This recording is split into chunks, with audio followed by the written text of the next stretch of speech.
मतभेद एखाद्या वेळी होऊ शकतात, पण मनभेद होणार नाही समाजामध्ये. असं काम आम्ही आमच्या दोन्ही सबकमिट्या करणार आहे. जसं गृह खातं, पोलिसांचं गृह खातं जसं आपल्या जनतेच्या जीवाचं रक्षण करण्याकरता काम करतं, महाराष्ट्राच्या 14 कोटी जनतेच्या जीवाचं रक्षण करण्याची जबाबदारी गृह खात्याची आहे. महसूल खात्याची जबाबदारी आहे की महाराष्ट्राच्या 14 कोटी जनतेची मालमत्ता, प्रॉपर्टी कार्ड हे या ठिकाणी कायम करून द्यायचं. ते काम आम्ही करणार. 51% मतं घेऊन महायुती जिंकेल अशी तयारी भारतीय जनता पार्टी आणि महायुतीची आहे. शरद पवार साहेब जे म्हणतात की आमचा काही संबंध नाही आहे, राज्याला माहिती आहे कोणाचा संबंध कोणाशी आहे. हा संभ्रम तयार होतो. ओबीसी समाजाचं कुठलं नुकसान न करता मराठा समाजाला आम्ही देण्याचा प्रयत्न करतो. या राज्याने पवार साहेबांना बघितलं नाही.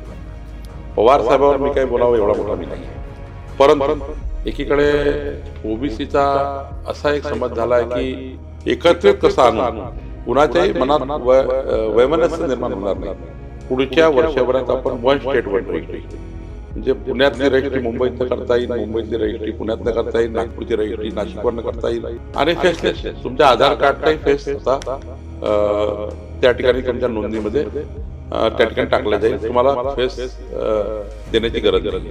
तिसरीकडे महायुती आम्ही कॉम्पॅक्ट आहे. मला असं वाटतं की या राज्यातले 90% क्लिष्ट कायदे पुढच्या डिसेंबरपर्यंत रद्द होतील. हा अभिमान नाही, मला कॉन्फिडन्स आहे महाराष्ट्राच्या जनतेवर की महाराष्ट्र हा महायुती. लाडकी बहीण योजना ही लायबिलिटी नाही आहे, ग्रामीण अर्थव्यवस्था सुधारणारी एक मोठी योजना आहे. आता isakal.com आहे देशातील नंबर 1 ची मराठी न्यूज वेबसाईट. प्रत्येक अपडेटसाठी isakal.com ला नक्की भेट द्या. नमस्कार. राज्याचे महसूल मंत्री चंद्रशेखरजी बावनकुळे आज आपल्यासोबत संवाद साधणार आहेत. निमित्त आहे महसूल सेवा पंधरवाड्याचं, पण त्यांचं महसूल खातं सेवा पंधरवाड्यानिमित्त त्यांनी आणलेल्या सगळ्या योजना आणि सध्याचं राजकारण ह्या वेगवेगळ्या विषयांवर आज आपण बावनकुळे सरांशी चर्चा करणार आहोत. सर, सकाळमध्ये तुमचं स्वागत आहे. नुकतंच मुख्यमंत्र्यांच्या उपस्थितीत आपण महसूल सेवा पंधरवाड्याचं उद्घाटन करून इकडे आलेला आहात, तर थोडं आमच्या वाचकांना आणि प्रेक्षकांना तुम्ही सांगाल पंधरवाड्याच्या ह्या उपक्रमाबद्दल? मी सर्वप्रथम सकाळ या संपूर्ण टीमचं मनापासून आभार मानतो की आज अत्यंत महत्त्वाच्या अभियानाच्या माध्यमातून आणि आपल्या माध्यमातून महाराष्ट्राच्या जनतेला या अभियानाची माहिती पोहोचणार आहे. या राज्यामध्ये आज या देशाचे राष्ट्रनेते विश्वगौरव युगपुरुष नरेंद्र मोदीजी यांच्या जन्मदिनानिमित्त राज्याच्या महसूल खात्याने छत्रपती शिवाजी महाराजस्व अभियान आज आपण सुरू केलेलं आहे. आणि या अभियानात पुढचे 15 दिवस म्हणजे आपण जर बघितलं तर 2 ऑक्टोबर महात्मा गांधीची जयंती आहे. या जयंतीच्या दिनापर्यंत आपण हे अभियान राबवतो आहे. आणि मला विश्वास आहे की या पंधरवाडा हा जो आहे तो सेवा पंधरवाडा आपण म्हणतो आहे. या पंधरवाड्यामध्ये महत्त्वाचे काय असणार आहे, तर यामध्ये आम्ही हा विचार केला आहे की माननीय प्रधानमंत्री मोदींचा जो नेहमी संकल्प राहिलेला आहे किंवा त्यांना त्यांच्या एकंदरीत जे केंद्र सरकार किंवा त्यांची जे भूमिका आहे माननीय प्रधानमंत्री मोदींची, ease of doing business, ease of living, जनतेला सुलभ सरकारच्या संपूर्ण योजना सुलभतेने मिळाव्या आणि जनतेचं जीवनमान सुकर व्हावं, या विषयावर माननीय प्रधानमंत्र्यांचा नेहमी आग्रह आहे. आणि म्हणून आम्ही काय केलं आहे, तर पहिल्या 5 दिवसामध्ये आपण जो अत्यंत राज्याचा जटिल प्रश्न, ज्या प्रश्नाला आतापर्यंत कधीही हात लागलेला नाही, शेतकऱ्याच्या शेत पांधन रस्त्याचा, आणि हे पांधन रस्ते नसल्यामुळं शेतकरी शेतात जाऊ शकत नाही. आणि आता आपण ज्या पद्धतीची शेतकऱ्याची अवस्था आहे की पांधन रस्ते नसल्यामुळं किंवा रस्ता नसल्यामुळं किंवा रस्ता अतिक्रमित असल्यामुळं शेतकऱ्यांना बारमाही पीक घेता येत नाही. शेतकऱ्यांना त्या ठिकाणी त्याच्या शेतकऱ्याची गाडी पोहोचू शकत नाही. त्यामुळं एकंदरीत ग्रामीण भागातली अर्थव्यवस्था कोलमडलेली आहे. आणि मला विश्वास आहे की 17 ते 22 या 5 दिवसामध्ये संपूर्ण पांधन रस्त्याचं आपण मॅपिंग करतो आहे. रस्त्याच्या सांकेतांक क्रमांक टाकतो आहे. या रस्त्याला आपण आता डिजिटली मोजणी करणार आहोत. आणि आत्तापर्यंत देशातल्या कुठल्याही सरकारने किंवा कुठल्याही राज्यामध्ये या ठिकाणी पांधन रस्त्याला क्रमांक दिला नाही. तो क्रमांक आपण देण्याची योजना आपण या ठिकाणी केली आहे. मला विश्वास आहे की पुढच्या वर्षभरात, म्हणजे आता आपण सुरुवात करतो आहे, पण पुढच्या वर्षभरामध्ये आपण आता या राज्याच्या संपूर्ण महसुली गावात, प्रत्येक महसुली गावाचं मॅपिंग आणि प्रत्येक महसुली गावाला संपूर्ण या ठिकाणी पांधन रस्त्याचं त्या ठिकाणी जमाबंदी आपण त्या ठिकाणी करू. आणि मला विश्वास आहे की पुढच्या काळामध्ये शेतकऱ्यांचा एकही रस्ता असा असणार नाही जो आमच्या त्या ठिकाणी भूमी अभिलेख खात्यामध्ये नोंदणी आहे तो खुला असणार नाही. आम्ही सर्व रस्ते उघडे करण्याचा या ठिकाणी योजना आपण केली आहे. 23 तारखेपासून तर 28 तारखेपर्यंत 5 दिवस आपण या ठिकाणी स्वामित्व देण्याची योजना करतो आहे. प्रॉपर्टी कार्ड इश्यू करण्याची योजना तयार करतो आहे. महानगरपालिका, नगरपालिका, ग्रामीण भागामध्ये आपल्याला दिसतं की या ठिकाणी मोठ्या प्रमाणावर 2011 पूर्वी जे सरकारी जागेवर अतिक्रमण झालं, गरीब माणसं कलेक्टर लँडवर, नजूल लँडवर किंवा सरकारच्या विविध आपण बघितलं की जागेवर 2011 पूर्वीचे सर्व घरं हे कायदेशीर करण्याचा निर्णय सरकारने घेतला. पण त्यांना अजूनही पट्टा मिळाला नाही, अजूनही स्वामित्व मिळालं नाही. आणि या राज्याला 30 लक्ष घरं माननीय प्रधानमंत्र्यांनी दिले, मोदीजींनी दिले 30 लक्ष घरं. या घरांना प्रॉपर्टी कार्ड जोपर्यंत देत नाही तोपर्यंत त्याचं घर हे प्रधानमंत्री आवास योजनेत बांधू शकत नाही. आणि म्हणून आपण आता हा विचार केला आहे की राज्यातल्या किमान 25 लक्ष परिवारांना या अभियानामध्ये स्वामित्व, प्रॉपर्टी कार्ड, पट्टा वाटप करण्याची योजना आपण या 5 दिवसात करतो आहे. आणि मग 28 ते 2 तारखेपर्यंत आपण या राज्यामध्ये जे अत्यंत महत्त्वाचे त्या जिल्ह्याचे जे महत्त्वाचे अभियान आहे ते कलेक्टर आपल्या जिल्ह्यामध्ये करणार आहे. मला असं वाटतं की या एकंदरीत 17 सप्टेंबर आजपासून तर 2 ऑक्टोबरपर्यंत 50 लक्ष परिवाराच्या जीवनावर एक परिणाम करणारी हा पंधरवाडा असेल, हा सेवा पंधरवाडा असेल. आणि आज माननीय प्रधानमंत्री मोदींच्या वाढदिवसानिमित्त 13 कोटी जनतेकडनं मोदीजींना शुभेच्छा देत असताना 50 लक्ष परिवाराच्या जीवनामध्ये परिवर्तन करण्याकरता आम्ही या ठिकाणी हा सेवा पंधरवाडा आमचं महसूल खातं या ठिकाणी करण्याचा प्रयत्न करत आहे. ओके, तुम्ही आता जसं पानंद रस्त्यांचा उल्लेख केला सर, मला वाटतं की तो माइलस्टोन निर्णय राहिला आहे महसूल खात्याचा. त्याच्यानंतर सर्वांसाठी घरं आणि नाविन्यपूर्ण उपक्रम अशा 3 टप्प्यामध्ये आपलं हे सेवा पंधरवड्याचं अभियान होतंय. तुमच्या आता ह्या सगळ्या याच्यामध्ये भरपूर सारे टेक्निकल शब्द आले. मला वाटतं की ती महसूल खात्याची भाषा आणि एकूणच कामकाजाची पद्धत प्रचंड क्लिष्ट आहे, कारण आपण ब्रिटिश काळातपासूनच बरेचसे कायदे आता कंटिन्यू करत आलोय. पण महसूल मंत्री म्हणून आता तुम्ही या नव्या सरकारमध्ये जबाबदारी बघताय. 9 महिने या सरकारला पूर्ण झाले, वर्ष डिसेंबरमध्ये पूर्ण होईल.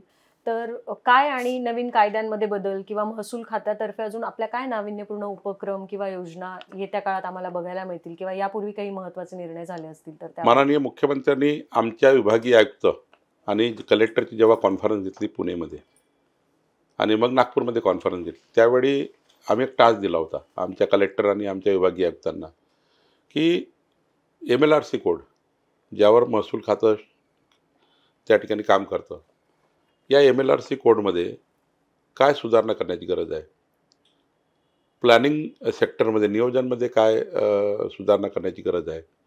6 विभागीय आयुक्तांनी 6 विषयावर जे मुख्यमंत्र्यांनी त्यांना दिले होते एक अनेक सुधारणा या भूसंपादन कायद्यामध्ये, MLRC कोडमध्ये, प्लॅनिंग डिपार्टमेंटमध्ये करायचा एक प्लॅन आम्ही केला.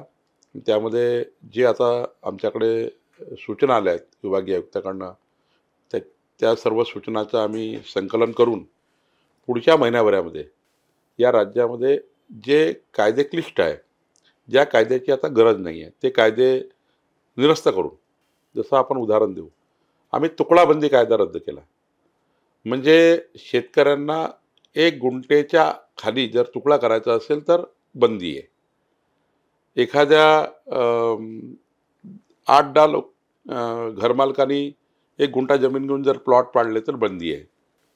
या राज्यामध्ये तुकडाबंदी कायद्याची गरज नाही आहे. आपण कायदा निरस्त केला.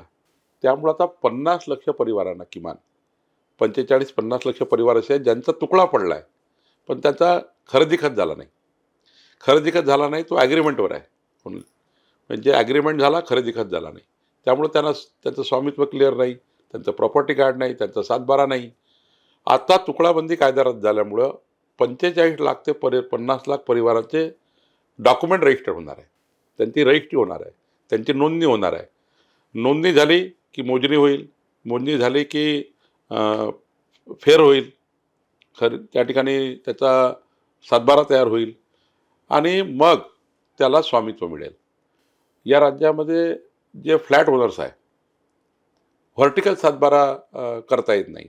आता आपण कायद्यात जर गेलं तर आता आपण कायद्यात सुधारणा करतो आहे.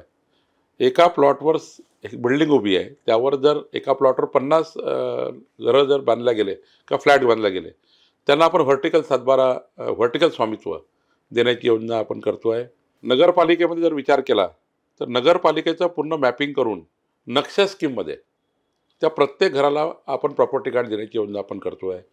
गावठाणामध्ये स्वामित्व योजना जी माननीय प्रधानमंत्री मोदीजींनी लॉन्च केली, येणाऱ्या डिसेंबरपर्यंत आपण या राज्याच्या प्रत्येक घराला त्याचं सनद देऊन, त्यांचा अधिकार अभिलेख करून आपण त्यांना घरोघरी सनद पोहोचवतो आहे. मला असं वाटतं की या राज्यातले 90% क्लिष्ट कायदे पुढच्या डिसेंबरपर्यंत रद्द होतील आणि आज अभिप्रेत असलेला कायदा आज जनतेला सुकर जीवनमान कसं होईल आणि इज ऑफ डुईंग, मी तर आता ठरवलं आहे की कुठल्याही या राज्यातल्या शेतकरी शेतमजुरांना, ज्यांचं घर आहे, घरमालकांना किंवा येणाऱ्या काळामध्ये जे काही डेव्हलपमेंट्स होणार आहे राज्यामध्ये, महसूल खात्यामध्ये कुठल्याही व्यक्तीला कलेक्टरेटकडे जाण्याची गरज पडणार नाही, तलाठ्याकडे जाण्याची गरज पडणार नाही, तहसीलदारकडे जाण्याची गरज पडणार नाही. आपल्या स्वतःच्या मोबाईलवर, आपल्या व्हॉट्सअपच्या माध्यमातून सर्व सेवा आम्ही या ठिकाणी देण्याचा पूर्ण तयारी केली आहे. आणि मोठं या ठिकाणी असं अभियान आम्ही करतो आहे की या राज्यातला प्रत्येक व्यक्ती हा आमच्या महसूल खात्याकडे एक पारदर्शीपणे, गतिमानतेने आणि लोकाभिमुख आमच्या खात्यामध्ये असे निर्णय आम्ही करणार आहोत. मला वाटतं की थोडा वेळ नक्की लागेल, माझा दावा नाही की सारं बदलेल, पण पुढच्या काळात आपल्याला या राज्याच्या जनतेला हेलपाट्या मारावं लागणार नाही, असं काम आम्ही करणार आहोत. तुम्ही काही महत्त्वपूर्ण निर्णयांचा उल्लेख केला सर. तुमच्याच काळामध्ये मराठवाड्यातल्या अल्पभूधारक शेतकऱ्यांना 5% नजराणा भरून जमीन हस्तांतरित करण्याचा अत्यंत महत्त्वपूर्ण झाला. असा काही निर्णय राज्यभर करण्याचा आपला मानस आहे का? आता बघा, विदर्भात आम्ही नजूल जमिनी, ज्यावर लोक सरकारी जमिनी आहे, नजूल जमिनी म्हणजे सरकारी जमिनी आमच्या विदर्भात आहे, अमरावती विभागात, नागपूर विभागात. या नजूल जमिनीवर जमिनी फ्री होल्ड करणे, जे घर आहेत ते फ्री होल्ड करून देणे, याकरता फक्त 2% पैसे रेडी रेकनिंगच्या आकारणी करून आम्ही त्यांचे फ्री होल्ड करतो आहे. मराठवाड्यामध्ये मदत मास खिदमत मास, तर मदत मास जमिनी आम्ही या ठिकाणी फ्री होल्ड करतो आहे. ज्या निजामाच्या काळामध्ये, त्या काळामध्ये जमिनी ज्या सरकारच्या नावावर राहून गेल्या, त्या जमिनी शेतकऱ्याच्या आहेत, शेतकरी वाहतात आहे, पण सरकारच्या नावाने आहे, त्याला मदत मास म्हणतात. खिदमत मास म्हणजे त्याही एक प्रकार आहे.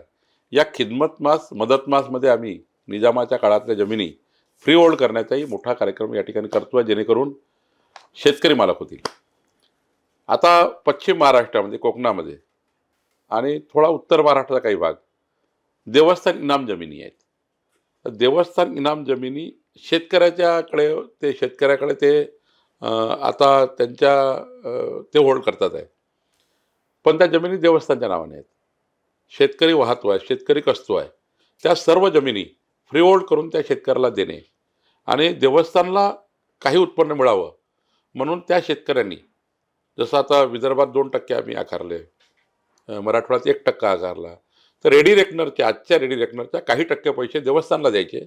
देवस्थानच्या अकाउंटमध्ये ऑफिशियल पैसे येतील, देवस्थानही त्या ठिकाणी चालेल आणि जनतेच्या जमिनी फ्री होल्ड होतील. कोकणामध्ये अजून वेगळी परिस्थिती आहे.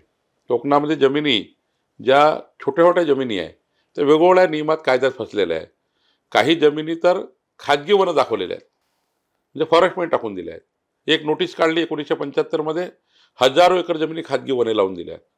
परवा आपण बघितलं असाल चंद्रपूरमध्ये, जिवतीमध्ये 8,000 हेक्टर जमिनी चंद्रपूरच्या या खाजगी वन दाखवल्या, पण त्या जमिनी आता आपण फ्री होल्ड केल्या, त्या काढल्या. त्यांनी फॉरेस्टनी सांगितलं की आमचा संबंध नाही आहे.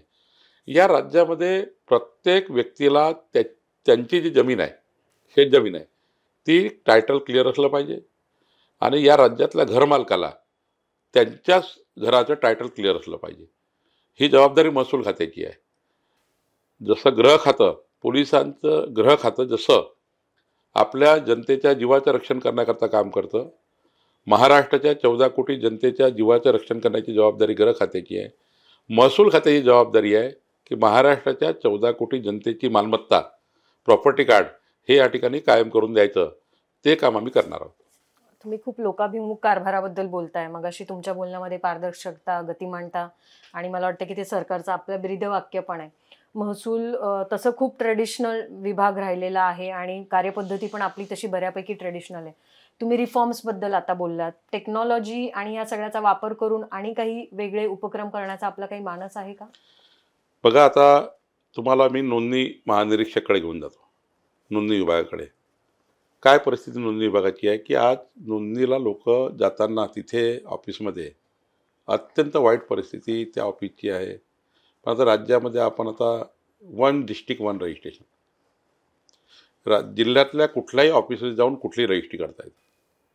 पुढच्या वर्षभरात आपण 1 स्टेट 1 रजिस्ट्रेशन, म्हणजे पुण्यातली रजिस्ट्री मुंबईतनं करता येईल, मुंबईतली रजिस्ट्री पुण्यातनं करता येईल, नागपूरची रजिस्ट्री नाशिकवरनं करता येईल आणि फेसलेस. तुमच्या आधार कार्डचाही फेस आता त्या ठिकाणी तुमच्या नोंदणीमध्ये त्या ठिकाणी टाकला जाईल. तुम्हाला फेस देण्याची गरज नाही आहे.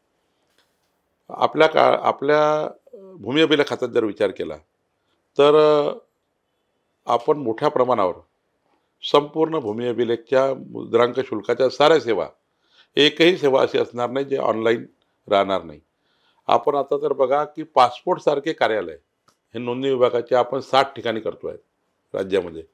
60 असे एक पॉकेट्स आहे राज्यामध्ये जिथे खूप मोठ्या रजिस्ट्री होत असतात. रोजच्या रोज त्यांची त्याला आपण म्हणू की या राज्याचं महत्त्वाचे असे ग्रोथ सेंटर्स आहे, त्या ठिकाणी खूप नोंदणी होतात. तिथे आपण पासपोर्ट टाईप कार्यालय आपण या ठिकाणी करतो आहे.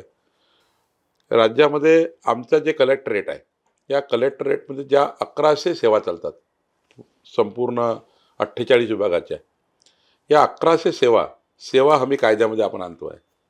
आणि माननीय मुख्यमंत्र्यांनी आजच सांगितलं आपल्याला, ज्या 1100 पैकी फक्त 44 सेवा आचाराला ज्या आता ऑनलाईन व्हायच्या आहे त्या आम्ही आता पूर्ण करतो आहे.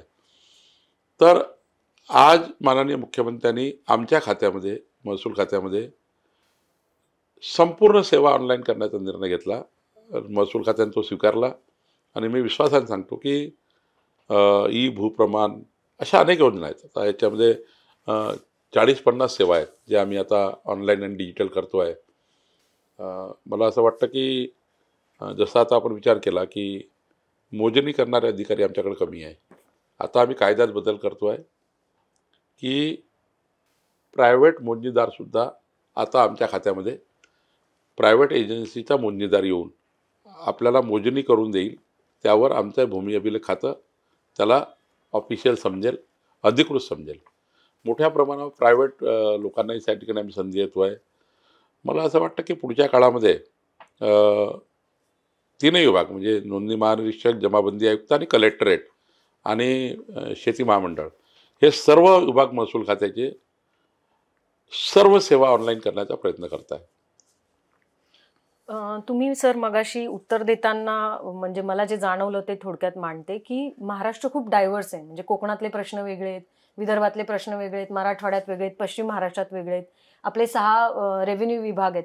या सगळ्याचं काही मॉनिटरिंग करायची तुमची काही सिस्टीम आहे का? म्हणजे एवढा सगळा फीडबॅक, हे सगळं how you are handling it? आता आम्ही निर्णय घेतो आहे की आपल्या महसूल खात्याचं जे काही डिजिटल आमचं वेबसाईट आहे, आम्ही आता विचार करतो आहे की महाराष्ट्राचे सर्व जिल्हाधिकारी जमाबंदीकडले संपूर्ण आपले SLRs, जे जिल्हा अधीक्षक भूमी अभिलेख SLR, मुद्रांकाकडले JDRs, joint district registrar, या सर्वांच्या जे कामकाज चालतं एका डॅशबोर्डवर महसूल खातं बघू शकेल. माझं कार्यालय असेल, अप्पर मुख्य सचिवाचं कार्यालय असेल, डॅशबोर्ड उघडला तर कुठल्या कलेक्टर आज कुठल्या कलेक्टरने आज, समजा नागपूर कलेक्टरने आज काय केलं, पुणे कलेक्टरनी काय केलं, नाशिक कलेक्टरनी काय केलं, किंवा कशा कशा आज दिवसभरात महसूलचा दिवस गेला. आज आम्ही जे पुढच्या महिना 2 महिन्यात आपल्याला दिसेल की संपूर्ण महसूल खातं भूकर मापकापासून तलाट्यापासून तर कलेक्टरेटपर्यंत आणि अप्पर मुख्य सचिवापासून तर ADM पर्यंत, म्हणजे प्रांतापर्यंत, या सर्व आम्ही सेवांना किंवा जे काही आम्ही उपक्रम करतो, जसं आता आपण याचं वेबसाईट जे आपण बघितलं असाल, आता आमच्या वेबसाईटमध्ये काहीच हालचाली नाही आहे.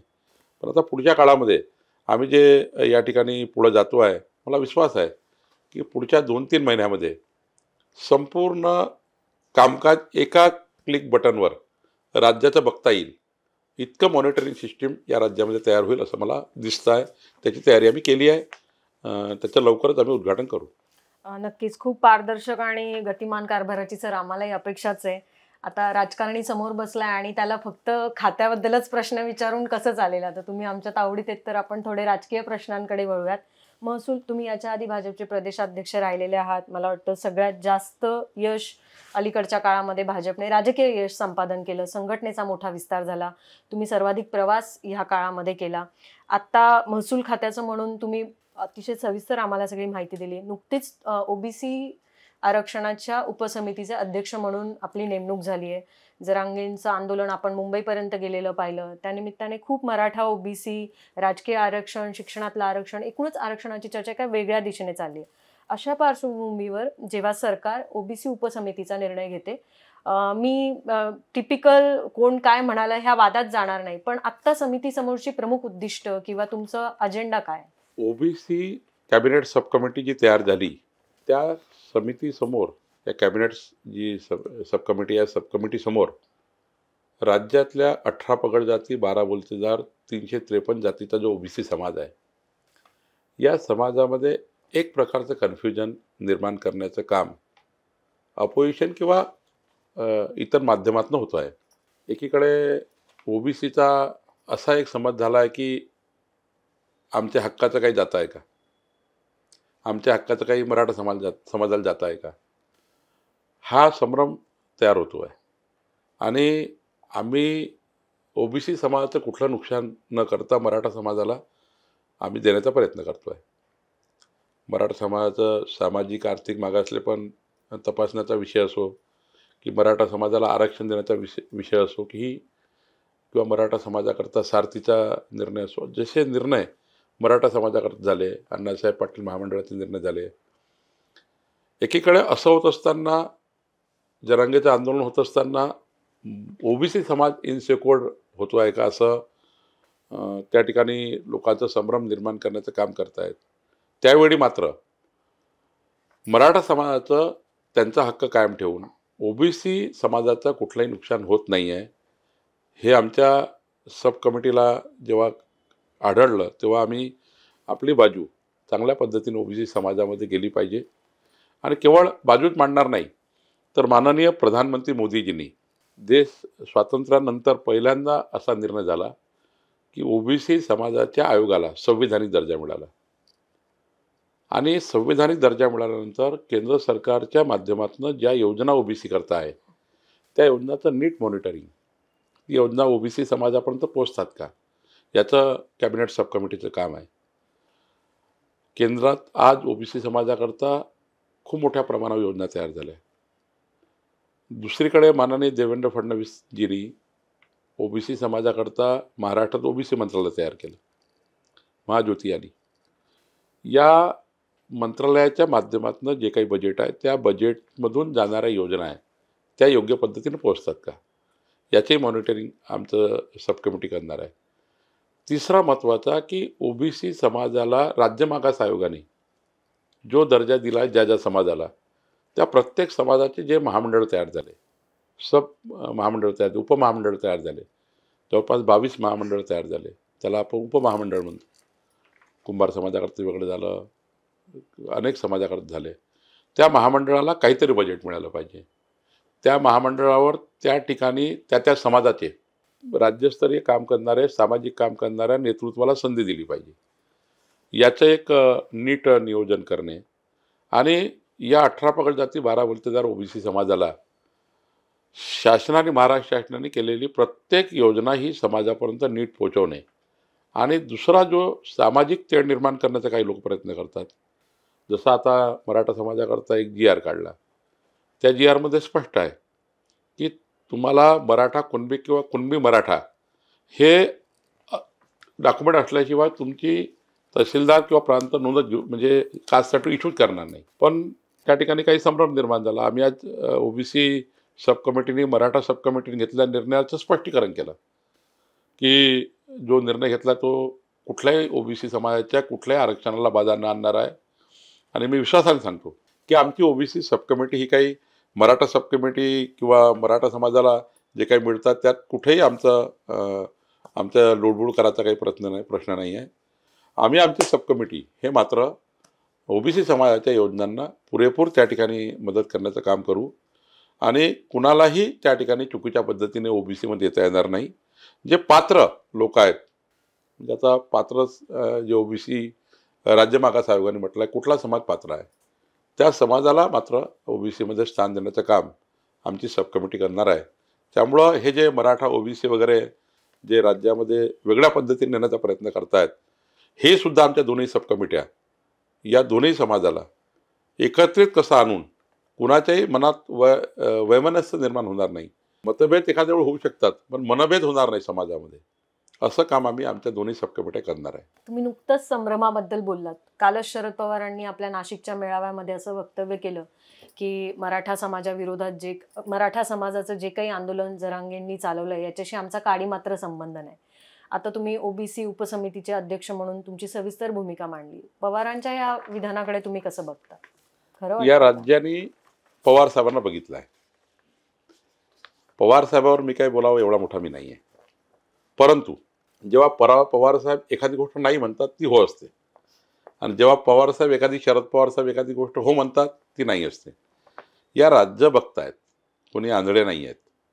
मला काही फार विस्तृत टिप्पणी करायची नाही आहे, पण कोण कोणाला मदत करताय, कोण कोणाचं त्या ठिकाणी राजकारणाचं जातीमध्ये तेढ निर्माण करून मराठा ओबीसी समोर, ओबीसी मराठा समोर आणण्याचा प्रयत्न करतात आहे हे राज्याला कळतं आहे.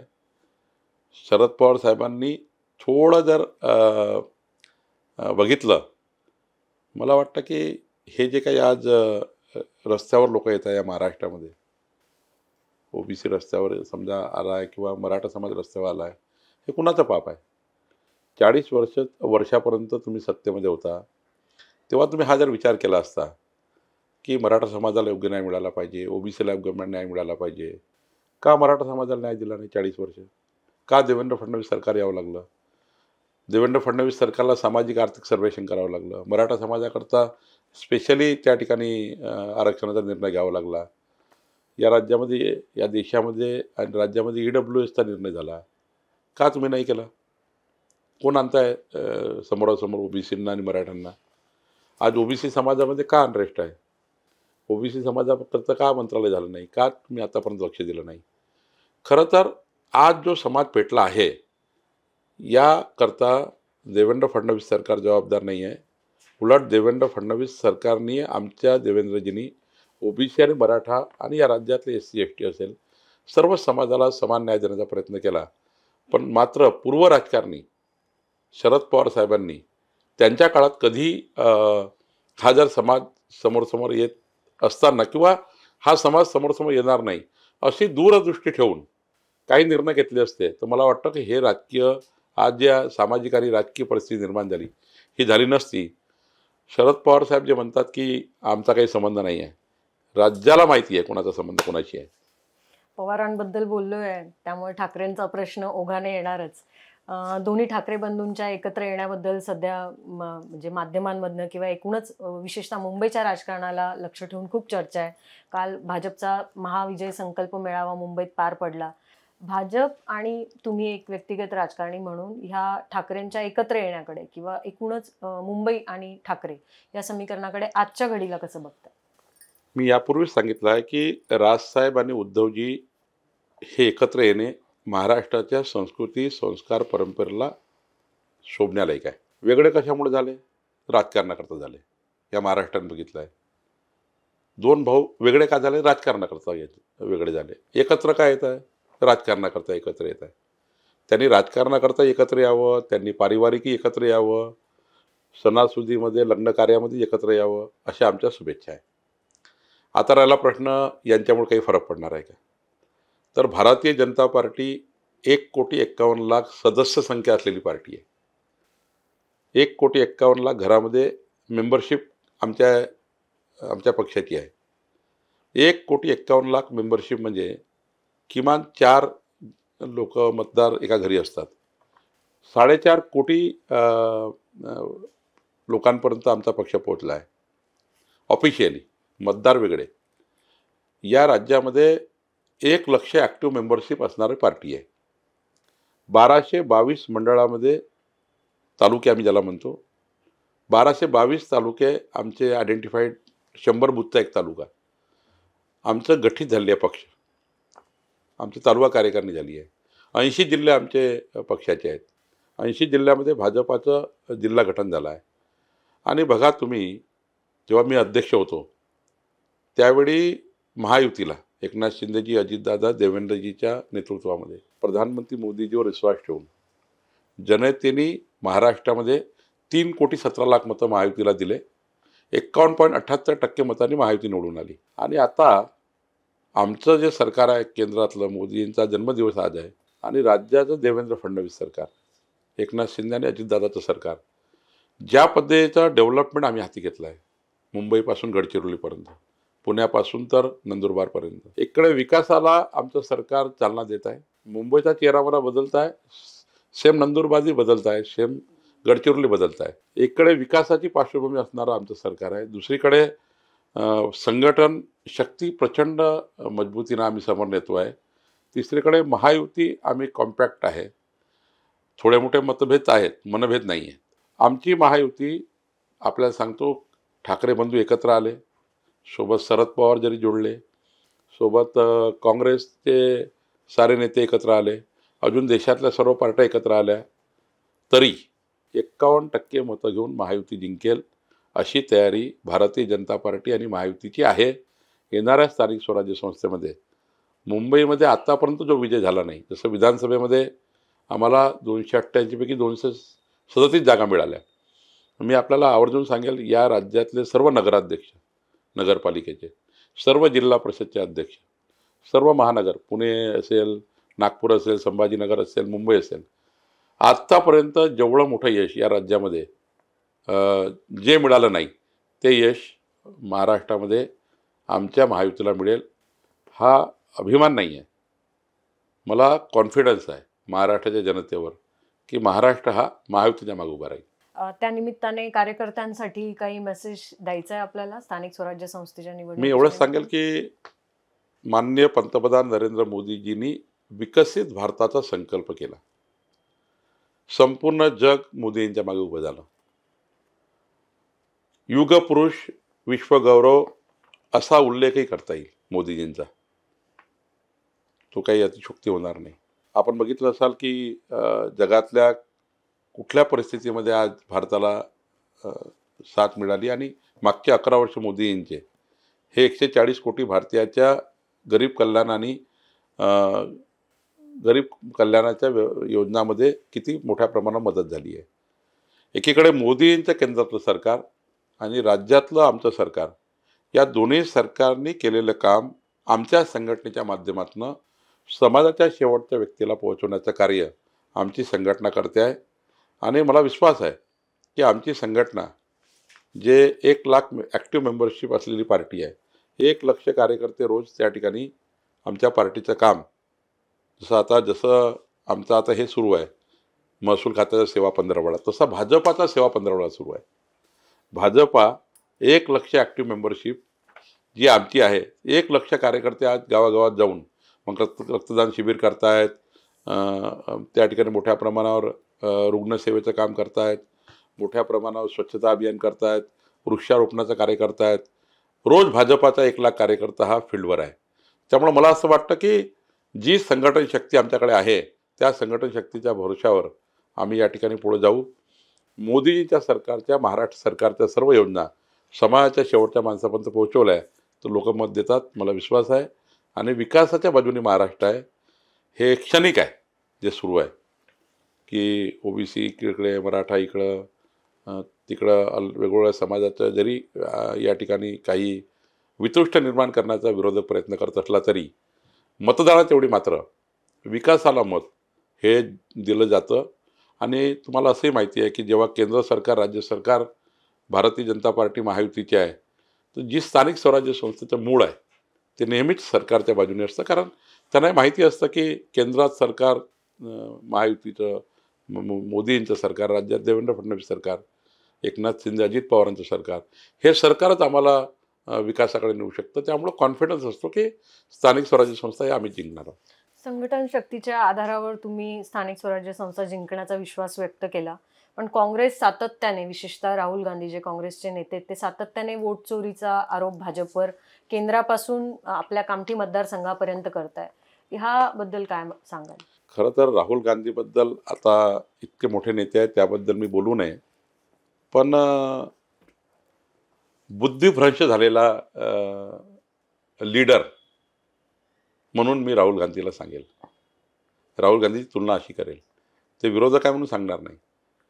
8 महिन्यानंतर, निवडणुकीच्या 8 महिन्यानंतर आणि लोकसभेच्या निवडणुकीच्या 14 महिन्यानंतर राहुल गांधी टाहो फोडतात आहे की मत चोरी झाली.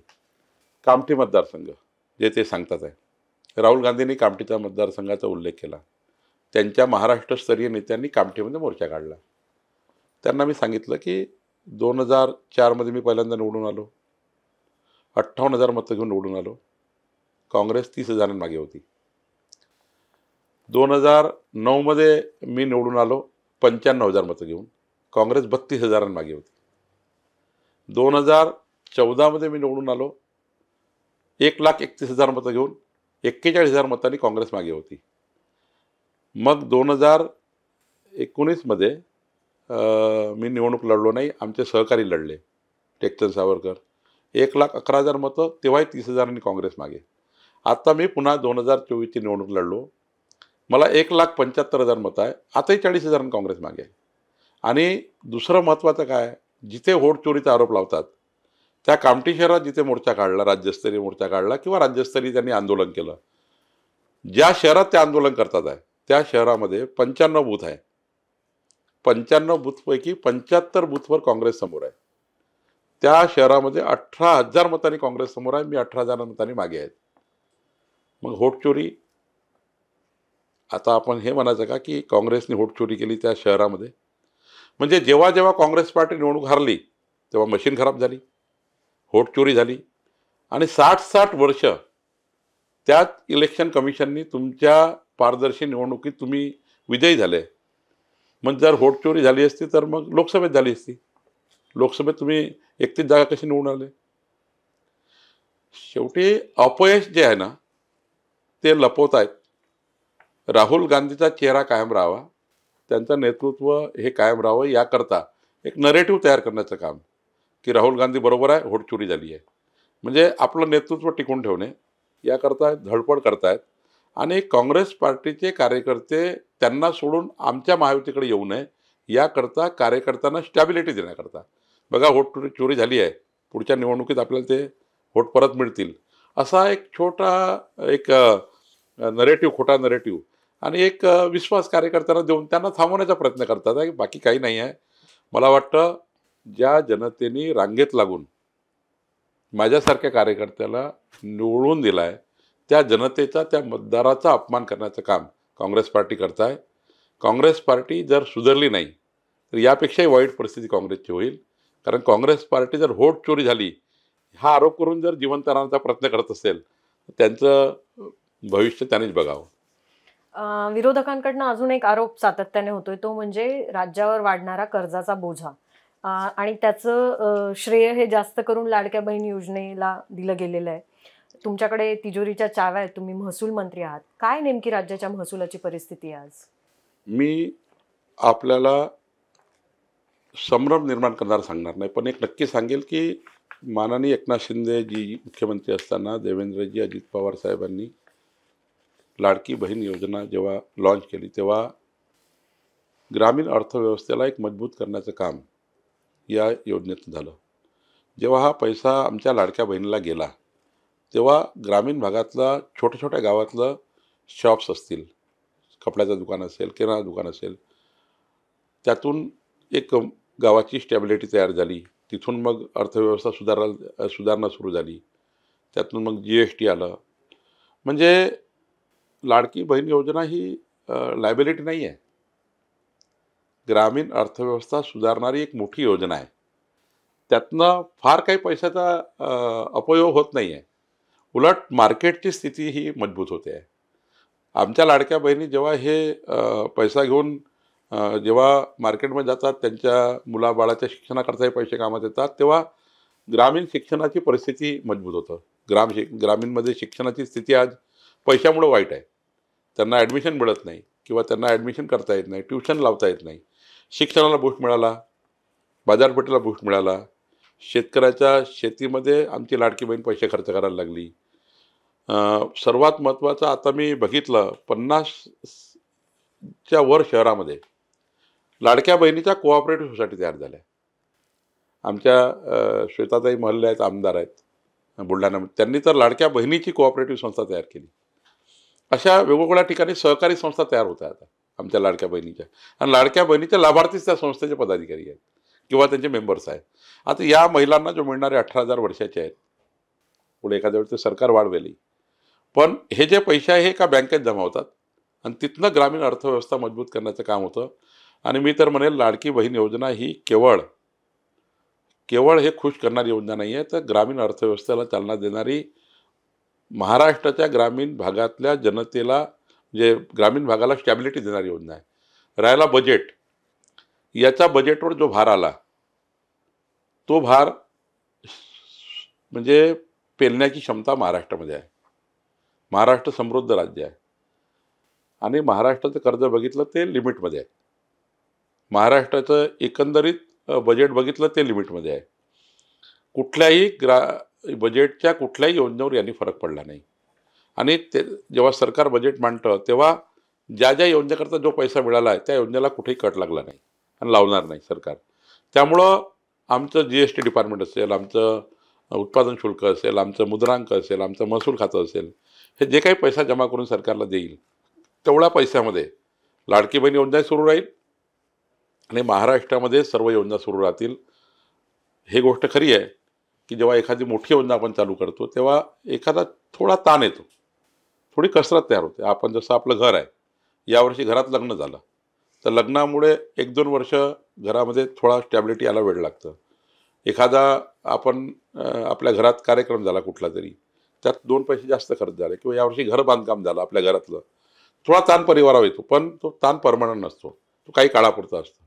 मला वाटतं या 2 वर्षामध्ये जो काही थोडा ताण निर्माण झाला आहे लाडक्या बहीण योजनेमुळं, तो ताण 100% आपलं सरकार सोसून पुन्हा एकदा पुढच्या 3 वर्षामध्ये या लाडक्या बहिणीच्या योजनेला अजून चांगल्या पद्धतीने मजबूत करून एकंदरीत एक महाराष्ट्राच्या नवनिर्माण, महाराष्ट्राच्या परिवर्तनाकरता आणि आमच्या लाडक्या बहिणीची जी पैशाची मजबूती आहे त्यांना जे दिलेली, त्यातनं महाराष्ट्राला अजून GDP वाढवण्याकरता मला वाटतं या योजनेचा फार मोठा फायदा आहे.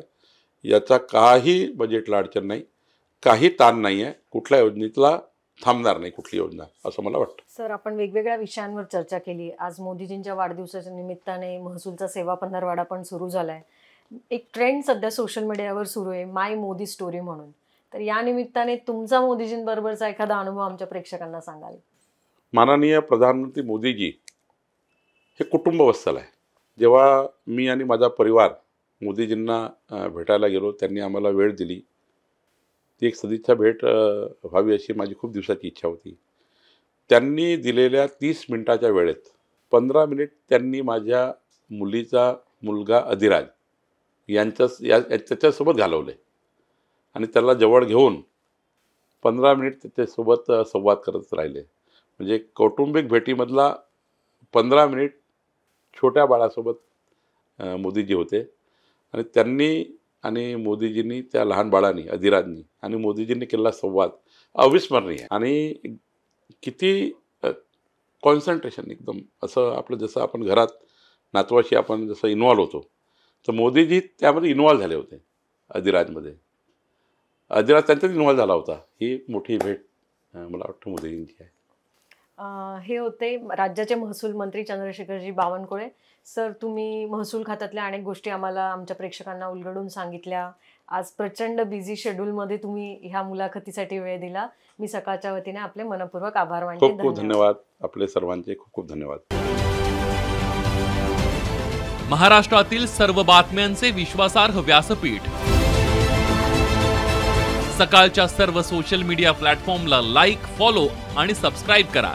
तसंच सर्व नोटिफिकेशनसाठी बेल आयकॉन प्रेस करायला विसरू नका.